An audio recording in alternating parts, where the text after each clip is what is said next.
if I have to choose any country to live in, I will always choose China. I mean, they have a city where now all new buses are all electric, no pollution, nothing. They are making the country so clean and free.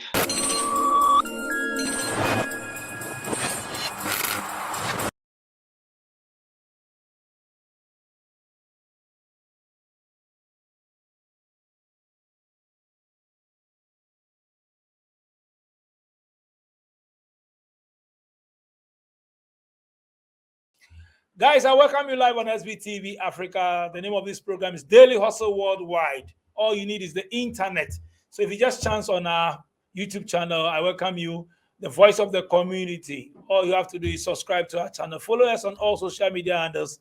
It's SVTV Africa. Come join the family, SVTV Africa family. Like, share, invite your friends to come join us. This is SVTV Africa, Daily Hustle Worldwide. All you need is the internet. My flight is called the Concorde plane, flight number DHW 1642, fastest plane in the world, Concorde. So if you want to come on the show, my numbers are on the screen. Just WhatsApp me or send me a voice note. Let's link up. Then we'll fix a date. Then I'll bring you on. Today I'm going straight to Niao, to China to go and have a chat with one Ghanaian based in China on the show. I welcome you live, Mr. Elvis. Mr. Elvis. Okay, thanks. Thanks for having me. Well, great. Boko, we are managing by God's grace. That is fine. We are just in lockdown for the past 2 months, so you can understand that the trouble, the problems, and the stress and people are going through here. But we are managing by God's grace. We are 2 months. No work, you don't have to go out, you don't have to leave your room. So I thought this corona thing restrictions, more of the countries or a lot of countries have stop all this nose masks and restriction and all that. Why still China? Yeah, because China have something they call it zero tolerance relation the whole world. Shanghai, I'm sure got about it. And so, or you can understand, they don't want to take chances at all. But on the other hand, they are also making people really go so much stress and difficulties, They come in and pop in with a few kind of food for you, and they're staying there for 2 months, no pay, nothing. You live on your own. Okay, anyway, we'll come to that. So what's the name, Elvis? What? Well, Elvis Owusu. Elvis Owusu. So how long have you been in China? Well, this year will be 16 years. 16 years. Wow, 16 years. Boga Kupali, senior Kupali. Not easy at all. Not easy. Okay, let's come to Ghana. Which part of Ghana are you from? Well, I was born in Yenahin, but most of my in the formative years, I lived in Obuasi, then came to Kumasi to finish my education there. Then went to Accra for my sixth form. Did a lot of university, and then online, and got my master's degree, and then worked with TV Africa, and then from there moved to China. No, baby, I feel Ashanti region, and also Brofua and Obeso kind. You better just say, Ukrom Gasanonte. No, you don't know my background. That's the problem, because when I was born. I can say, exactly, but even staying there, in all the places I lived, I had to live with only white guys throughout my life, so you can understand. Yes, maybe that is my destiny, In a way, because my the English that they really made me to speak has really put me in China. And for the past 16 years, anywhere I go and I talk, they say, oh, we like your because in China here, maybe we come to that, they're saying it's very difficult for blacks to get a job here, especially when your accent is too African. They don't really like it enough. So, I see. But that helped me a lot because the two persons I lived with, both of them were from Ireland. And so you got a British accent a lot, and I have to study the American accent a lot also. So a blend of it. Okay, so then let's continue. So you were saying that you school and then later you went to work. Well, continue. Where when I finished my education, I did a lot of online course with a British institution, and so I worked with TV Africa for some time, and then while I was there, I got opportunity to move to China 16 years ago. What were you doing at TV Africa? I was in the MCR, but I was in charge of the graphics. I mean, you are into this, so you know about graphics here. But I was in the MCR. Which year? I left Ghana 2006. 2006. Oh, okay. Let's talk about your siblings. How many are you? Well, I got 3 younger brothers we have a family business back in Accra, and so actually the one behind me is now taking charge, but my father is the CEO, and so that's it. I got 3 brothers, no girl at all, just have cousins. What about your mom? Unfortunately, my mom passed away about 21 years ago. Yeah. Oh, sorry about that. No problem. It's part of life. Okay, so you said you had the opportunity to mingle with the white people or something. You were saying something like that. Yeah. Anyway, when I was born, a woman was first and then this man, maybe I don't know if you know him or he called for the Murphy long time ago. That's over 50 years ago, right? So maybe by destiny, that time my mom was headmistress at the Catholic church. They had a kind of a vocational school, and so. The man was a priest at that time who had just come in, transferred there, and so he took over when I was just born later, and they just liked me and then took me over to Obuasi to start Christ the King school. If you know Christ the King HSS, have you heard about it in Obuasi? Yeah. Yes. So we started it. When they were starting it, I was there when they were digging. Could you believe I was even a cleaner there when I was in my primary school? Could you believe that? So I lived with him for 20 years. And when I moved to Accra, I moved in with another man from also Ireland. So, but I was a boarder from Labone Secondary School. When I go back, I still stay with him at home and always speaking English. Everywhere, all the work I did was just English. And so, that thing just got into me. Oh, okay. So let's say after TV Africa, you said you had a chance to travel to China, right? China, okay. So let's talk about China. When we go to China, tell us about it. What happened? Well, when I came in here, China was very accommodating. You can just come in with a visitor's visa, and then if you get a good connection, they could change it into the work visa. No, initially they changed it to business visa. So they have the visitor's visa, the business visa, and then the work visa, and different types now. So I came in with the visitor's visa, and then it was changed to D, which was the business visa for about 6 months. And after that, God being so good, I got my work visa up to now. Yeah. So I've been really blessed. But you said you were raised by people from Ireland and all that. So why you decided to go to China? I don't get that side. Yeah, you go to Europe. Or okay. What happened was Tamadami work TV Africano.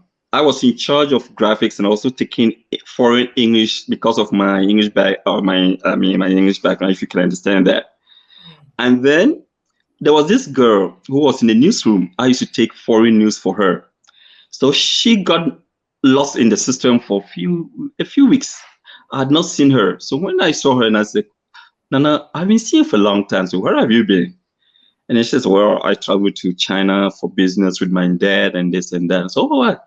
Then she said, oh, there's opportunity in China for teachers, because she saw that, she got to know that my English was good. So she said, okay, why don't you go there and teach?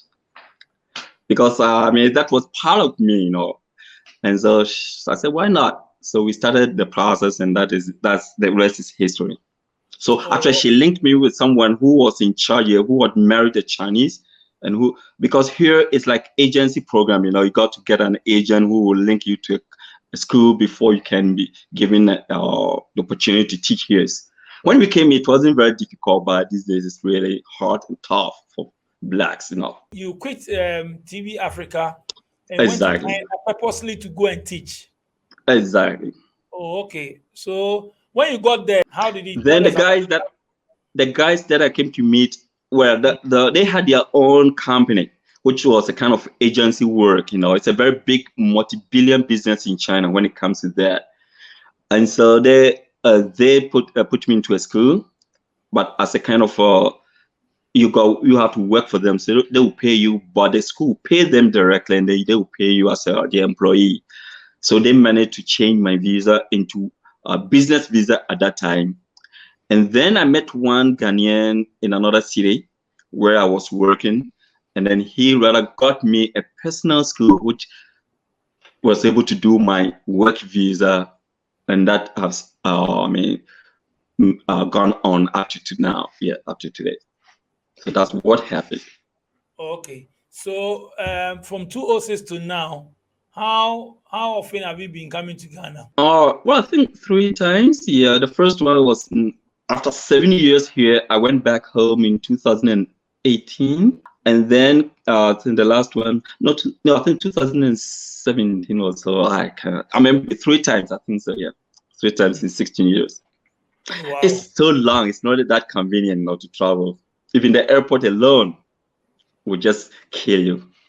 Okay. Tell us about working in China, talking about the money they pay you, the utilities and all that, their lifestyle, you being black person, how they accept you and all that. Yeah, that's a very good question. You know, it's really tough. They talk of racism in America, in other places, but racism in China is like they hit you like a stone. You know, they just say anything, they do anything in your face without even thinking about your feeling. You know, I have some videos. Maybe you'll be sitting on a train or a metro, and these guys will come in. I mean, interesting. When the train is not full, they won't mind. They'll sit beside you even reluctantly, okay? But the train is full. But when there's a vacancy or there's a kind of the train is not really empty, oh my God, they will make you feel that you are not wanted in their country. And then looking for a job, like as I was saying, when we came first, because of this one, they were not so choosy and all. They once you're able to speak English and you're a teacher or something, they will accept you. It was tough then, but these days they put in new measures. In some cities, African or black, even sometimes black Americans find it difficult to find a job in China, just for the mere fact that they are black.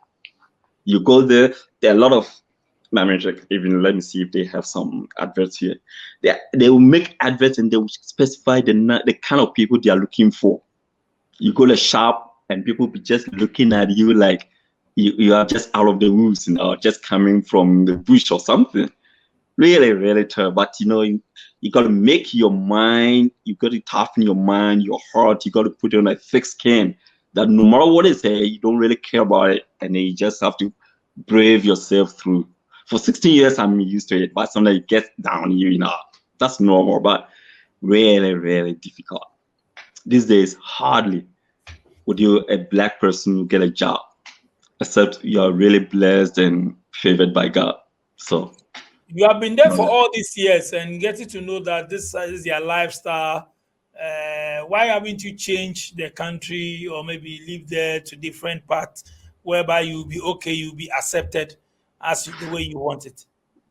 yeah, because I mean, first of all, maybe China is the most secured country in the world, and in terms of security, I mean, you hardly hear of crime. You can leave your things around. Nobody will dare go near your room. The kids are all trained. You go to school, you put your things there. No kid will come nearby. You know. So in terms of security, in terms of kind of life, let's say utilities, you can live in a house or in a place where light will not go off for a whole year. You will not even have a blink of the light, you know, no water shortage, nothing. Everything is just moving on smoothly. Apart from racism in China, I think it's the best country to live in. Yes. Payment it may not be the best compared to America, but here, one thing I like about here is they will deduct your taxes, everything before they give you your pay. So you don't have to go and pay apart from your utilities like water and electricity, where you got to pay. But that one too, you also have control. Now, where I've moved in now, every morning I could check my payment of my utility like electricity, which you're able to control. So everything is I mean, not so bad in a way, apart from there's no giving you a job. If I have to choose any country to live in, I will always choose China. That's one thing But about it. all these things you mentioned, they are in other part of the Western world. They do it, checking your bills and all whatever to know your consumption, their money you have to go and pay and all that. It's common. It's not new. I know, but I mean, look at Shanghai for one, where I am. I mean, arguably the biggest city in the whole world. We have 21 metro lines. It's very convenient transportation, So I mean, they have a city where now all new buses are all electric, no pollution, nothing. They are making the country so clean and free. So environment is so nice, and another point, hardly would you work for a Chinese person or Chinese policeman to ask you for your, especially a foreigner, of your documents. Never, not even once. It was, I remember one day I was just passing by, they stopped the Chinese citizens, to check their Shenfenjen. Shenfenjen is like your like the Ghana, what do you have now? You got what they call e-card, right? Is it Ghana card? Yeah. So the Chinese have their own cards. And so sometimes, and Shanghai is one of the leading cities here, like some people refer to as the New York of China or Asia, It's a cosmopolitan city. Industries or financial institutions, big ones are here. I mean, a population of nearly 30 million, so you can understand one city. So in that case, they always make sure that they take good care of the foreigners here, not too rough. So a policeman, so it was just one day I met a policeman and I saw him checking the documents of this Chinese. And I just wanted to say, what about mine? So he put in my passport and all information about me came out. So I just wondered, but not a Chinese person or Chinese policeman stopping to ask me of my documents or something. It doesn't happen here. So that's very free. Wow. From the outside, people would sometimes think that in China we just like put into cages. No. The only problem is when there's an issue, they will make sure that everyone just obeys the rules and does it. When you obey the rule in China, you're free to go. You have been in China for long. Are you married there? Are you married to a Chinese? Do you have kids there? Yeah, I have my Chinese wife here, and then we have one kid. Yeah. You married to a Chinese woman? Yeah. Oh, okay. The way you are talking about their country, they definitely, I know you marry one. Because they are praising their country and it's done that, they have done that, they have this, they have this. I knew exactly you marry one. Yeah, we all, I mean, truth is truth. Despite the difficulties and the challenges we go through, when you get to know the people and when they accept you, that's one thing about the Chinese too. When they accept you, you will love it. You will love them. Tell us about their traditions. You say you married two, so tell us. Do you also work and they keep the money? They will, when they pay you, the women will take the money and give you chop money. Maybe with the Chinese system, maybe with the Chinese to Chinese, but for me and my wife, no, we don't have that kind of policy. We don't. But what I do is whatever she needs, I got to provide, and she's also have been very supportive. But I think in Japan, I heard about this issue. But in China here, most of my guys I know have not been facing such a problem yet. But maybe within the Chinese society, so they got it. But they don't extend it to foreigners. Yeah. Has she been to Ghana before? Not yet. Why? For all these years? Yeah, just putting things in place, and when the time is right, we all move to Ghana for a visit and then come back. I see. So tell us now, what is there now that you have a wife there? I don't think you have any plans of moving from there to different place. Any plans to set up something in Ghana? Any plans to invest in Ghana? Anything like that? Yeah, I tried to start a transport system in Ghana, but our people back home. Maybe let me take this opportunity. Maybe people who are going to watch this clip worldwide will attest it. I've talked to a lot of friends from different parts, from France, from America. They all kind of give repeated the same problem they are going through. Our people back home are not supportive. Some of them, I may say. You start something and they don't see the sweat you go through. For my first time here, I remember my first city award in my hands. That was when I first experienced the cold here. Oh my God. It was so cold to the thing. But you get the money, you try to invest back home, but the people don't get it. Even for paracetamol, some will even call you to find out they want to buy paracetamol, which is really something. So I've tried to set up something back home, but the people are not really making it work as I wish. So I'm really not trying to put in anything in for now until I decide myself to go back and then start it and then put people in place. But to be here and ask someone to start a business for you in Ghana is really, really tough. That's the truth. I'm sure you've been outside before.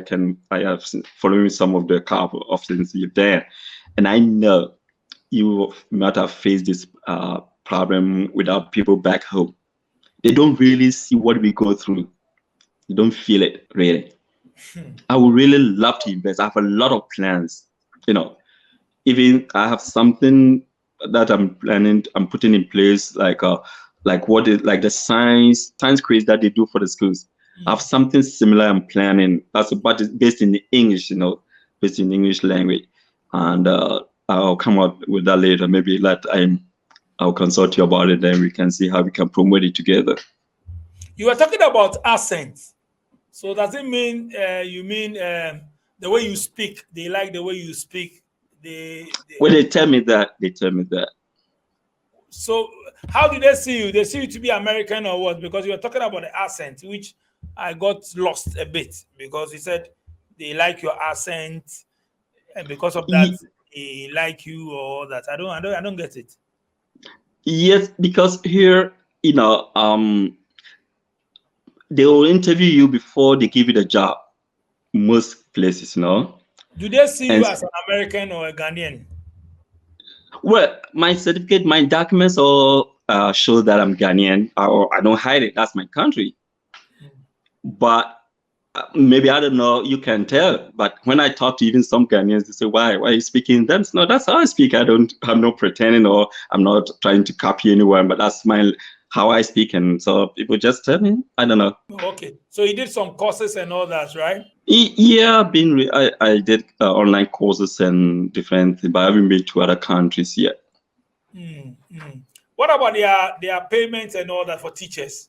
Do they pay well? The natives, they are paid well. I mean, some natives can even receive close to about up to maybe 30 to 50,000 UN a month, which is maybe over 50,000 Ghana cedis a month. But for the non-natives here, like us, it depends on where you get. If you're good, And one thing is they also have these training centers, which is a multi-billion-dollar business in China. Now they cram it down, and so a lot of them closed down. But before, it was so big, so huge, a big business in China, in which if you are lucky enough and you get a part-time job for in addition to your main job, some part-time, I remember on a good weekend, I could even make about 3,000 UN, which is about 3,500 Ghana a week, or on a weekend, in addition to what you're receiving. So at least every month you could close to, at a point in time, I could get about over 20,000 UN, which is about 25,000 Ghana for now, which is not bad, for a black person here. That's But what those that's doing what that's what you receive every month, eh? that's what I'm saying on a good week, on a good month. Yeah. That's a lot of money, eh? Yeah. I mean, 25, if you are in Ghana, it's a 25,000. lot of money. But if See? you are here, you don't really, because as a foreigner, you got to pay a lot. And how much do you spend out of the money that you mentioned? Utility bills and all that.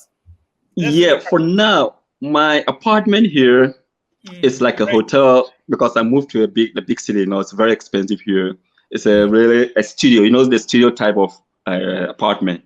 mm, So every month I pay close to, okay, let me translate into Ghana's, maybe about 2,500 Ghana a month. mm, And so, and then plus the utilities, so maybe, yeah, so in total, plus it, maybe about 2,500 cedis a month. mm, But for food, when we are working or when school is in session, I don't pay much because I have lunch there. mm. Lucky enough, I live close to my current school, so I can always take food home and then maybe in the evening heat it up and eat it. So that really changed a lot. So it made me conserve or save a lot of money. Mm. But it's not really, when it comes to food, it was not really bad. The other expenses not so much. I thought you said you staying with your wife. No, they are another city. Oh, okay. So you left them because of their work, the school. Yes, yes. I'm Oh, just okay. about, even when you take a plane, it's about 2 hours from here, and if I take the fast train, close to 7 hours. Yeah. Oh, I see. I see. Anyway, okay. People want to come to China. Those days, they were saying that those days, people Ghanaians come to China to come and teach and all that. I know Right. now those opportunities are no more there, so they look out to different countries. They go to Vietnam and other places. Tell Right. us, so do they still come there to teach? Is there anything like that? For now, new African coming in new, it's not very easy and convenient, because of the new policies. Like I'm saying, now they even specify. When I remember actually my previous place where I stayed, I stayed there and taught for 12 good years before moving to Shanghai. So, but the new policy that came in was not conducive and it was not permissible to renew my visa because of the new policy where they said specified there was only specific countries like America, England, Australia, or Canada, they specify. So if you're not in the system, they wouldn't allow you or they wouldn't do your visa for you to get a job. But God being said, uh, as the real say, when you are favored, no matter what. So I got an agency which used their own documents to do my visa and work with me as a kind of working with the company. But everywhere you go, there are this kind of. I hope you understand what I mean. Let's talk about teaching them. I don't know the level that you are teaching. Which level? Is it like the college, the university, or which level? Yeah, for beginning, when I came in first, I was in the middle school. I taught in the middle school, and then went to a college. That's a Translation Institute in another city. Mm, Then moved to another middle school. But later on, when a friend introduced me to a primary school, and I found out that the primary school was more fun. It afforded me to learn a lot of Chinese there, interacting with the kids. And then my former place also introduced me to a kindergarten nearby that was called the formative students, like less kids coming up. mm. And then I fell in love with those kids. So when they found out that the kids in that school really liked me, so they introduced me to my current company, which also were dealing with a lot of kindergartens, schools or institutions. So they also said, okay, because of the way I relate to the kids. So for now, I really stayed with it. But I teach in a training center, which is also from, let's say, from kindergartens up to high school in different levels. Maybe sometimes our private students, I really taught managers. So different levels, depends on where you are. But my current company, my main institution is what you call kindergarten now, but I also have training centers which have different levels. So do you speak Chinese now? Quite a bit. Or you've learned the street one. Niao, those one. Yeah, yeah, nation was short man anything. Oh, China. Anyway, Charlie, nice having you on SVTV Africa. Do you have a last message? Any advice for those who want to come to China to come and do business, to come and hustle there? What do you have to tell them? Well, for business, that's okay. For business, that's what. But the problem, what they have now is they also have, they have learned a lot of English now. So maybe they also, I don't know if you have heard about this joke that China is not an English-speaking country, but Chinese, there are more people who speak Chinese English more than other countries in the world. Have you heard about that joke? Yeah, I've heard about that. Right. So the people who want to come here for business, that's okay. That's okay. But for teaching, if anybody takes your money and tells you is going to give you a job, a teaching job in, please, I don't know, double check before. Double check. Because it's not that easy now. Yeah. They don't employ Africans. No job for Yes. Africans. A lot of them have been fired, and I mean, public institutions under the government, no way. Only one, except maybe a very specialized program where we have some guys who are working like in the football, on the sporting field and other, but mainly hardly would they take African. Maybe you are lucky because you married to a Chinese, eh? I have been blessed since I was born, as I told you. Maybe that's a favor, that kind of favor God has given me, my destiny. Yeah. I see. Anyway, thanks for passing through Daily Hustle Worldwide. Your last message, any shout out, we sign out. Well, I just want to say shout out to every Ghanaian and Kiku. I've been listening to a lot of guys talking about Ghana, how they came to Ghana, and the people are very nice. And so, peace, no matter what is going on. We are all facing the epidemic. I mean, we are in a lockdown for two months now, but people are quiet, and that's why there's some a little protests here and there. So, but Ghanaians in general, we are quiet, we are peaceful. So nobody should wish for military takeover, because those of us who are over 50 years, we know what we've gone through before. It's not an option. So Ghanaians should stay peaceful and work hard and make sure that the country moves forward. That's it. So nice one. Thank you so much, Alex. Straight from China, for passing to Africa. At least you have advised us. You have showed us your way, how you got there, and all that. I mean, thank you so much. You forced me to speak my 2x4 English.